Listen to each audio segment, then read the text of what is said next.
Welcome to the Comic Scoop. Today I have a special video for you for the highly anticipated DC's Dark Crisis #1. Fresh off the pickings on this fine Wednesday of June 8th, 2022. But before we get into that, we're going to start from where it all kicks off in the Justice League number 75, Death of the Justice League, which came out in April 26 with this super fantastic cover revealing the Justice League in peril. So within this issue, which I had featured in one of my weekly review videos, we'll just take a better look here. We have heroes of all sorts, showing first Black Adam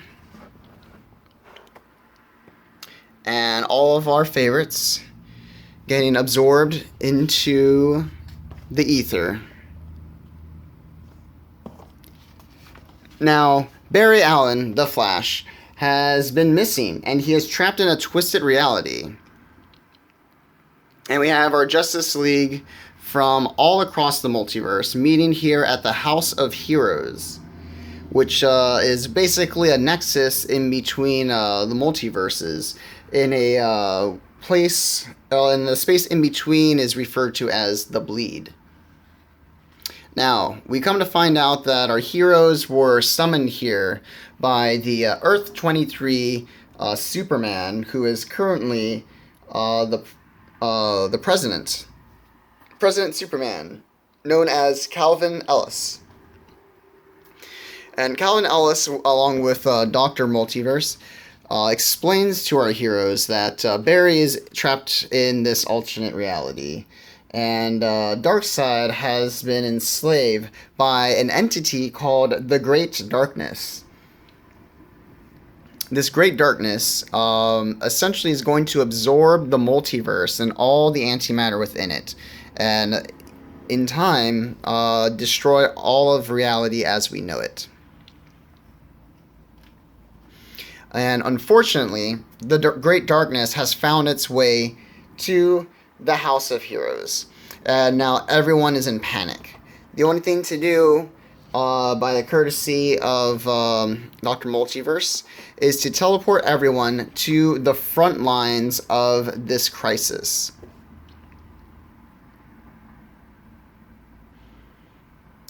Now, we appear in this amazingly tragic scene of a destroyed world, of a destroyed multiverse, where here they refer to this literally as a dead multiverse, swallowed by the Great Darkness.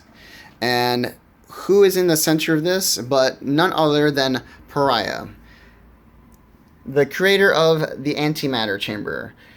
Pariah, in the past, with his antimatter chamber, has set a catastrophic crisis, and in his own damnation has been a victim to witnessing the destruction of the multiverse over and over and over again repeatedly for the rest of eternity. So now he explains here that he is trying to save the multiverse, save himself from these sins. And the only way for that to happen is for our hero's world to die, specifically the Earth Prime, Earth Zero, as it is. He explains how the Great Darkness only wants peace, and the thing that's getting in the way of this peace is these heroes, because they cause all this other stuff. So, with the help of the Great Darkness, he now has this dark army that features all these titanic villains at the head of all these different crises throughout the history of DC, all enslaved by the Great Darkness, and they're all ready to destroy these heroes. And from that, we get right into the battle. The Justice League heads straight into this chaotic, deadly battle. Everyone is going toe to toe with all these different crazy villains. And it seems like they might be a match. But also at the same time, they seem to, or they find that there's something off about all these monsters. They're not at the peak of their game. There's something off about them. And that's when we learn that they are under the spell of the great darkness and not necessarily themselves. Essentially, they might be, be like acting against their will. And there's a part here where Black Adam steps in the way and takes on Darkseid himself.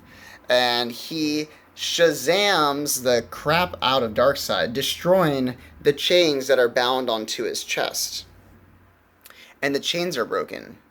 And at this brief little moment, even Darkseid himself seems to be trying to aid the heroes, trying to do what he can to make sure this great darkness does not succeed. And he tells Black Adam, this war is already over. The Justice League cannot win. And that, and he warns them with the only chance of survival is two, but then he's overcome by the darkness once again and beams Black Adam back.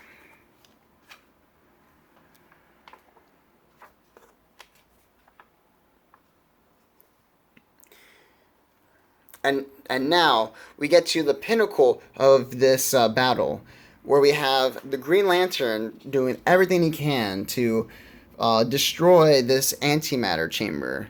Well, everyone is trying to get into this antimatter chamber, but they summon the Spectre, who is recently known to be dead, and he throws everyone off of their game. Everyone is at their wits' end, and it's up to Oliver, the Green Arrow, to save the day. And he seemingly destroys Pariah's antimatter chamber.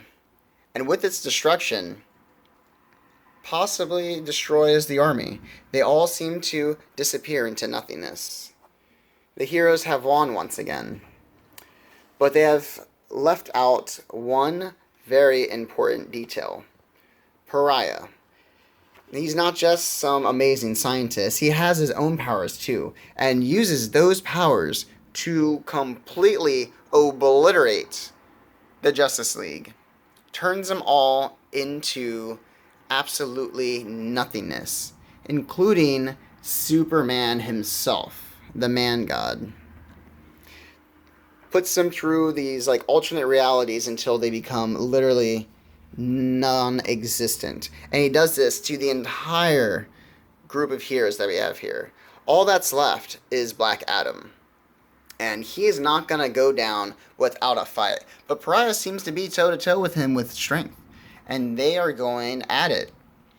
There's only one thing for him to do. And he calls on the power of the Shazam. And with that, he is kicked out, back to Earth Prime, thrown through the multiverse, and into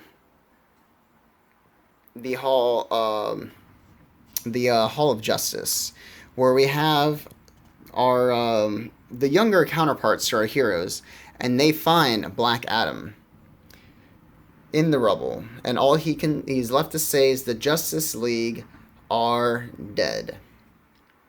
And that is the fantastic issue of the Death of Justice League, made up with the amazing team of Joshua Williamson, Rafa Sandoval, Jordi Tarragona, and Matt Herms. What a ride that was. That was fantastic. That was in April. Free Comic Book Day, we had a nice little preview of Dark Crisis.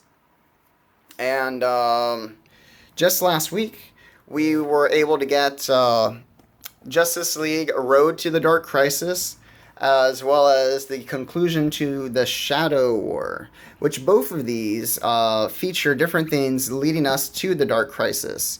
Obviously, this one, Road to Dark Crisis, is right in that. This features all these like nice little side stories of our heroes counterparts. Like Nightwing, Superboy. We have Wally West's Flash, all doing their own part to help the world. Because now that the Justice League are gone, all the B list, C list villains are coming out of the woodworks. They're coming to take charge and running amok in the streets, while our younger heroes are trying to live up to the legacy of their mentors. But there's a couple really important stories in here, I think, and one of them features Pariah. Uh, one of them features Pariah, where he's tormented by the hallucinations of his family that he's destroyed with the creation of his antimatter chamber. And he, does not want to do this again. He is not trying to destroy the multiverse again and witness the lives of billions upon billions of people throughout the entire multiverse. But finally, he understands, he seems to understand, and he hears the darkness and lets it influence him to rise up once again. So I really like this a lot. This shows kind of like his initiative of why he did that. And then like the story right before that's really cool. We have the Hal Jordan Green Lantern, who is the only like survivor of like the main Justice League, who wasn't part of the Death of the Justice League issue. We had the other versions of the Green Lantern,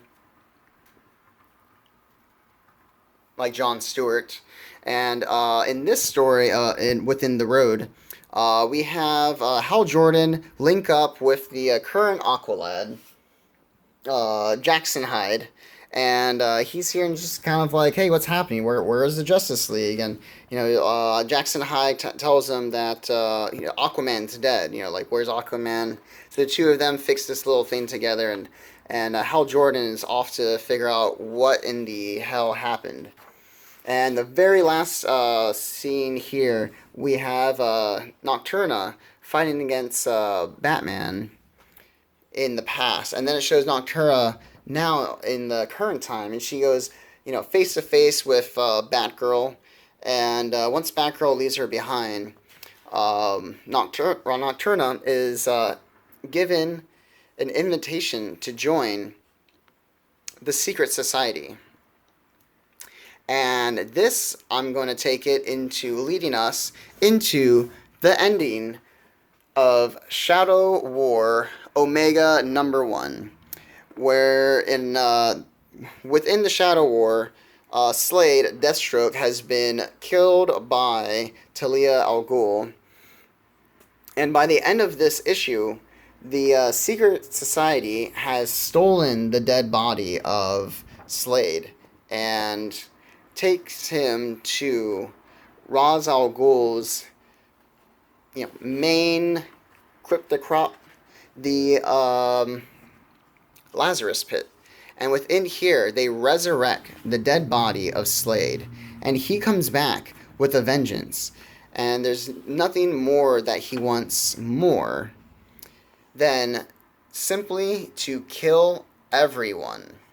Kill everyone. And now that leads us up to the highly anticipated Dark Crisis #1 coming out of DC Comics with the awesome team of Joshua Williamson, Daniel Sampere, and Alejandro Sanchez. The two latter are the great creative team who made this amazing cover A. There's so many fantastic covers to choose from. It was honestly a really difficult pick, but I decided to go with the cover A because I really loved the new generation up front and center with their mentors faded in the back, because there's nothing that perfectly illustrates the level of what we are getting into within this story than this cover A. Now, spoilers ahead. for sure. Those of you who are hoping to wait and read it themselves, definitely do that. But we start off with this really beautiful, really touching eulogy by Nightwing, Dick Grayson. And he starts by talking about this oath that he made with Batman when he first became Robin, which is the oath to carry on the memory of his parents and the legacy that Batman created.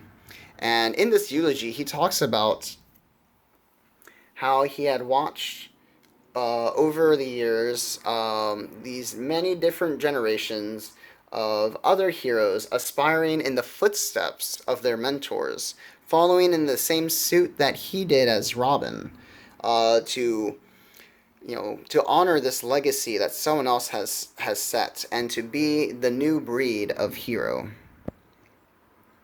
whenever the time needed them to be.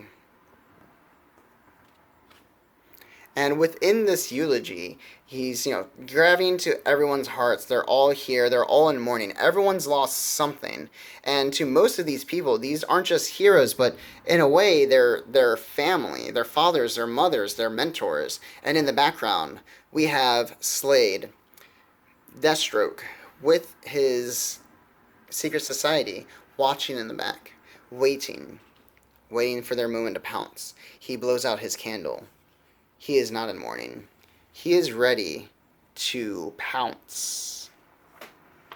Now, we move on to several weeks later, where we see Superboy, the previous Superboy, now credited as Superman, Jon Clark, the son of Clark Kent, as well as the Wally West Flash, trying to take down some henchmen within Cobra. Now, they go on to explain how since the Justice League have vanished, all the big-time villains have also seemed to keep a low profile along with them. But all these lower-level baddies are up on the rise and crime's at its highest. And then they encounter Hal Jordan, the Green Lantern, and he comes to see them, and it's basically like, what happened? I leave for a little vacation, and the Justice League are gone. So they recap real quick that through their source, their one and only source, Black Adam, the Justice League had took on all these great darkness, enraged monsters, and they were obliterated. And the only thing that saved him was him calling on the power of Shazam, which rejected him from the dead multiverse that he was in and put him back to Earth Zero. Unfortunately, Black Adam does not have the best credibility as some others. He's been a villain countless times, and Hal Jordan does not trust him. But they go through every single person they can possibly find, and no one has any more information than that.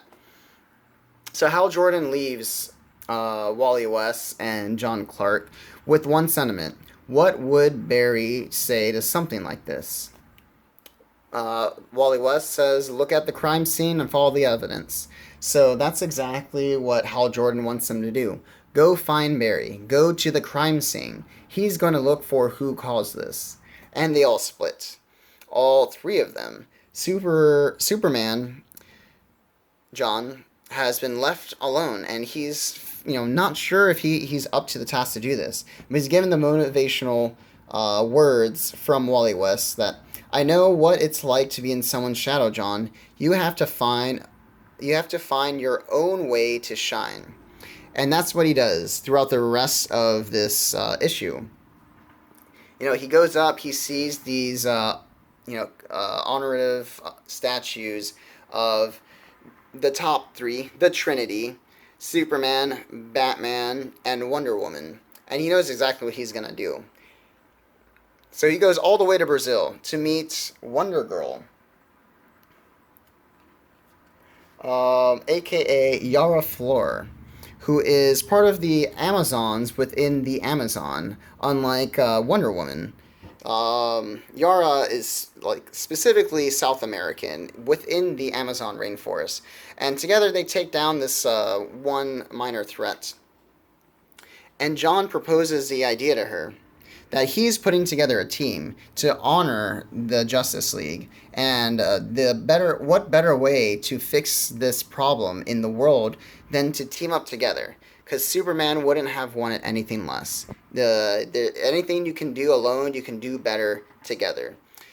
But Yara just laughs in his face and says this is not for her. She is just one person. She just became Wonder Girl herself and has a lot on her shoulders. She has to focus on the Amazon. She is out.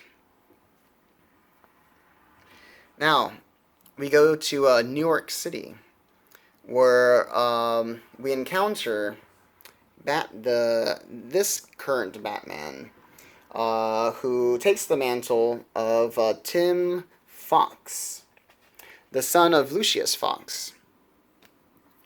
And Superman proposes the same idea to him. Unfortunately, Batman works alone. That's his MO. And Tim Fox is going to stick to that. This Batman does not work in a team. Jon is crushed. So he keeps trying. And he gets some bites. He gets a lot of no's. He gets some people who are kind of unsure about it, but it's not an all-out failure.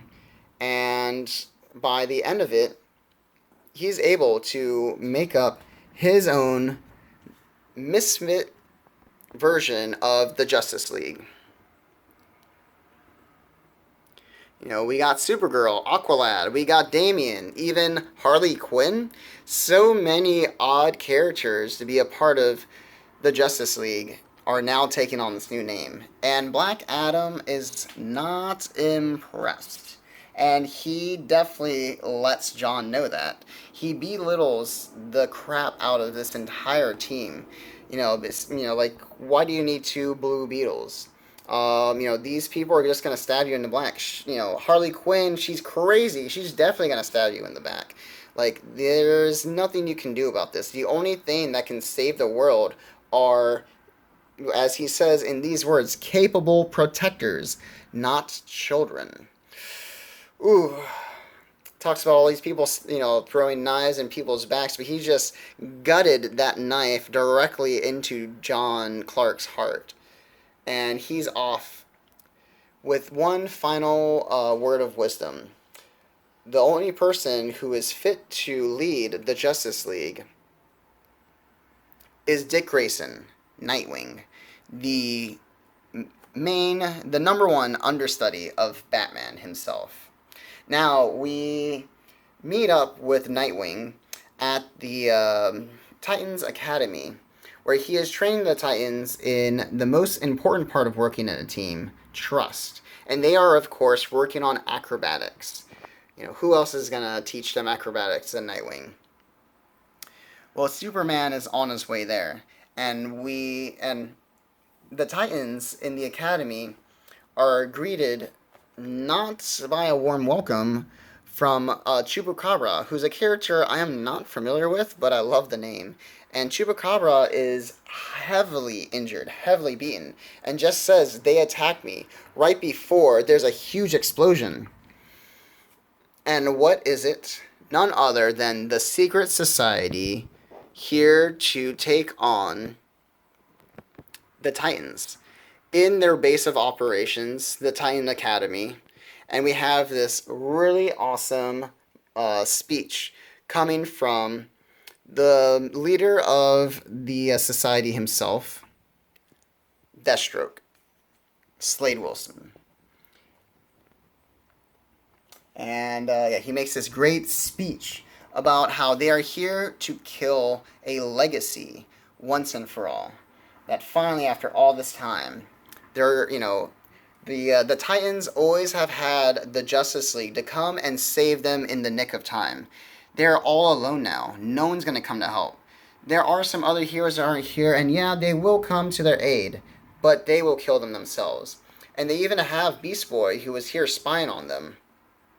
And Deathstroke just puts a gun to his head and murders him. What? Like, that's Beast Boy. And just like the Justice League, he is gone now too. And we come to the exciting conclusion of this first issue with all these nice little bites to tease you on something more for the next issues, for the next 7. But we're back here, Multiverse 2. And we're back with Pariah, who is having this internal, or I guess outward, monologue.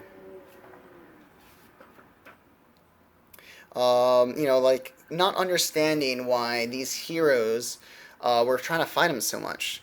You have Bruce Wayne, who was, Batman was created from the trauma of watching his parents' death.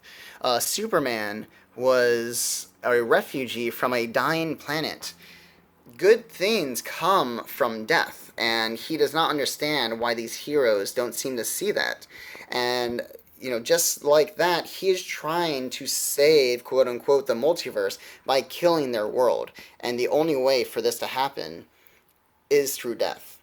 And he's over here watching the events that have recently transpired earlier on in this issue. And he says how they're all filled with hope. Hope that Black Adam gave them, with the idea that he destroyed the Great Darkness.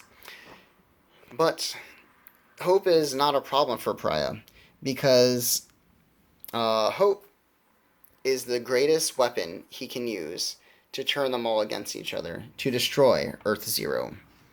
And he will do that by using the death of the Justice League in his little pocket dimensions that he now has them all entrapped.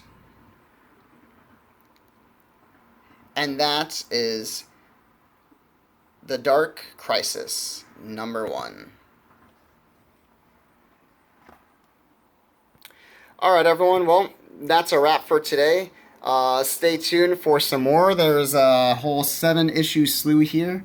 I'm probably going to do at least one video per issue. Still kind of batting that around. I don't know if I want to wait till the end of issue 7 and then walk through the whole thing with you guys, or maybe just do these little bites, 7 issues in between. But before you guys go, I need to show you all how fantastically awesome this really great cover is, done by the interior artwork team. I already shouted that out earlier, but now that we're done with it, I can show you the true amazement of this awesome cover, because it is my favorite type of cover, the wraparound, with the heroes on one side of Batman's face, and on the other side we have Slade and the Dark Crisis, the Dark Army. Oh yeah, that is fantastic. And it's a wrap, everyone. So, till next time, y'all keep reading.